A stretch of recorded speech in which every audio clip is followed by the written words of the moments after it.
Just having a few weird ponderances here as I'm getting ready for bed. A couple of really bizarre things cross my mind. I was just thinking back to a time when I was working with someone at a different place, and this bloke is a year or two older than me, and he's got 2 kids and a wife and a house, and basically he's worked non-stop since he got out of school.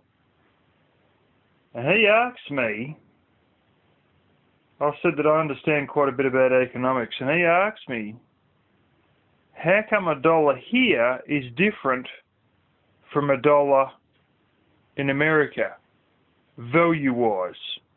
How come all dollars aren't the same value, no matter if it's a US dollar, a Hong Kong dollar, or an Australian dollar, or a New Zealand dollar? I explained, inflation and stuff like that to him. But then tonight, the thought occurred to me, this bloke has been working ever since he left school for money, yet doesn't understand money. And if you were to ask him how dollars get created, he would also be completely clueless. As a matter of fact, the majority of people are completely clueless as to how money gets created. Yet they spend their entire life basing 5 or maybe 6 days out of every 7 on going to work. When they get back from work, they're busy making lunch so they got food to eat the next day while they're at work. The majority of their waking hours and the majority of what they do is at work, all to make money, but then they don't even understand the basic concepts of this stuff that they've been chasing their entire life. How whacked is that? I can have people sit there and tell me the great details of auto manufacturing because of the area I'm in has a couple of auto plants. They can tell you the knick-knack knocks of a lot of things. I've heard of fancy machines that have worn down, and to fix them up, they rebuild this massive piece of steel by welding this thing while it's spinning in a lathe just to build up all the steel and then machine the whole lot back again. Some of these engineering things that people tell me in the local city would blow your mind to understand some of the things that they can do engineering-wise. They're not stupid people. They're very smart people. They understand things in infinite detail. Yet they cannot explain to you the basics and the sort of questions that a 5-year-old boy might come out with about money. Mum, how does more money happen if there's more and more population? How do we all have more money than we did before, even though there's more people now living in Australia, Mum? Okay, maybe it might take a 9-year-old to ask that one. But the simple question that a 5-year-old might ask, where does money come from? These people cannot answer it. They can tell you stuff about smelting aluminium, about engineering vehicles, about stuff that only metallurgists and really high-flying engineers would understand. Thermal expansion, all that sort of stuff. But they can't tell you where money comes from, even though they've spent their entire life chasing it. You know, it's sort of, here's another one that'll blow your socks off too. Consumerism. People want this stuff so badly, and most of the time it's just Chinese shit. And then when they finally get it, they play with it, and then the thrill sort of dies off, and then they're chasing the next piece of Chinese crap. There's people I know who, poor bastards, they're living a life of what I refer to as hand-to-mouth consumerism. And I've seen this with many couples. The bloke goes out and earns money. The girl might do 15 hours a week, or maybe 20 if you're lucky, if that. They just have a token job. And first of all, they spend all the bloke's money on a whole bunch of Chinese shit. And then, once the bloke's money's run out, they may spend some of their money. But at the end of the day, years and years later, they got no savings and nothing to show for it, because all they bought with it was Chinese shit and fashionable items, which all ended up in the wheelie bin and in landfill.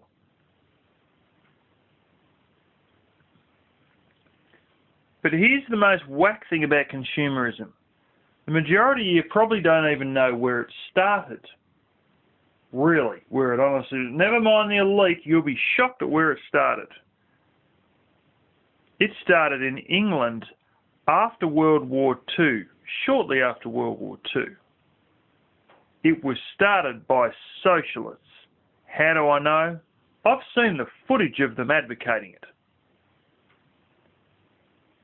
They said that while the war was on, there was no unemployment, everybody had a job, everybody had money in their pockets, and they had a good standard of living. What they then said is, how come we can't always live like this?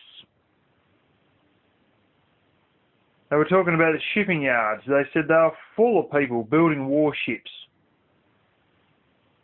And they said now the war's over, the shipping yards are going to go back to being silent and pretty much just occasionally building one ship every once in a long while. It's going to be used for cargo or passengers or something like that. And it'll all fall quiet again. Why isn't there a way that we can keep the activity and the work rolling and keep people in a high standard of living as a result? Now, these were socialists who were worried about people living with barely enough food to eat, and they wanted to see the gravy train continue. And I mean, this isn't something I've read. I've seen the footage of the actual people pushing it. And they were well-known socialists who lived in England. They were socialists, and they were happy to say that.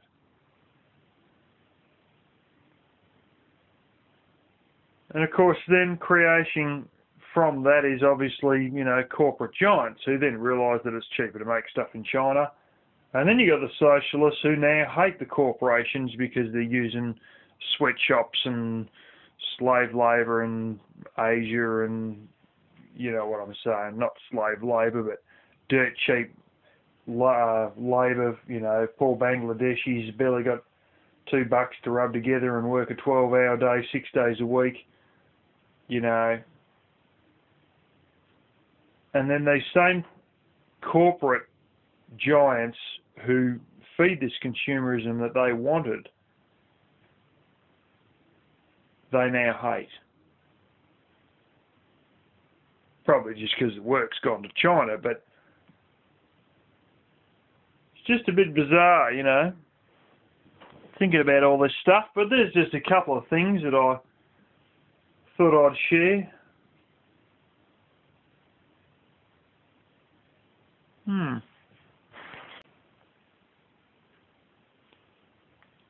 There's another thing I want you to think about for a while. Politicians. There's not a single person who you can walk up to on the street who won't tell you the politicians are liars. Everybody can agree. The politicians are liars. Yeah, when election time comes around, they're proud to vote for their particular liar. They always have hope in these same class of people who have let them down. Let's say, for instance, that, I don't know, the bloke who makes hot dogs. You're always looking forward to a hot dog and you always get one that's sort of half burnt or something like that. And every lunchtime, you go back to the same bloke who burnt it last time, thrilled that you're going to get another good hot dog, and then get another burnt one, just to turn up for the third day and think that you're, what, not going to get a burnt one this time? Well, if you got burnt ones every other time, why do you think you're going to get a good one this time? Same goes with politicians. This whole class of people, this whole career group, are chronic lying smartasses. Yeah, when election time comes around, people have this faith that maybe this one's going to fix everything. Wasn't the last bloke. I mean, he was all right, but, you know, could have been a darn sight better than he was, and he lied and everything. But maybe this time it'll be different. What's even funny is when you look with Obama and all that. I'm going to fix the economy, I'm going to close Guantanamo Bay, you know, stop the wars. Bloody hell. All three of those just continued on. The economy's no better, possibly worse. Guantanamo Bay's still open. The war carried on. And now they've done a nice little, you know, trick there near the end. Oh, we're pulling out a certain amount of troops. What they didn't tell you is that they left in all these mercenaries.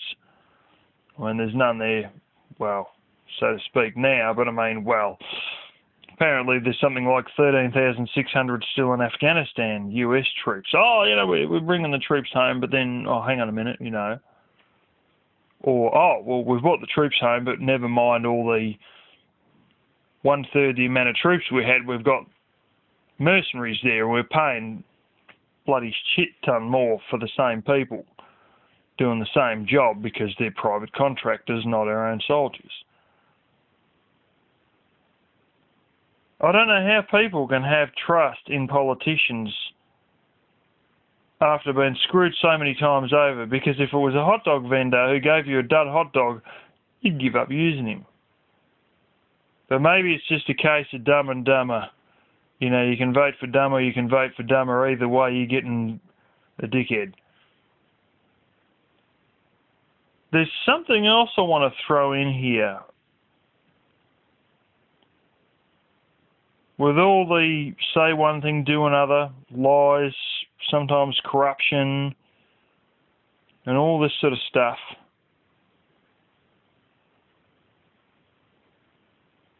there's some shocking part of this.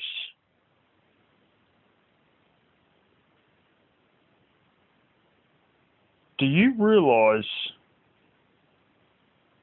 these people, these same people that rub shoulders with Obama and all the other politicians who live in the same areas, who hang around in the same social groups, who go to the same events, who see each other at a certain place on the weekend because they're all at the same event. This same government, full of shonky buggers, are the same people controlling the supply of money. And quite often with it, its value. And the interest rates.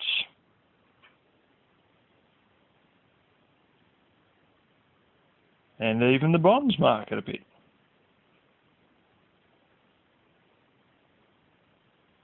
They already talk during the bailout about how, we had to do this to make the market respond this way.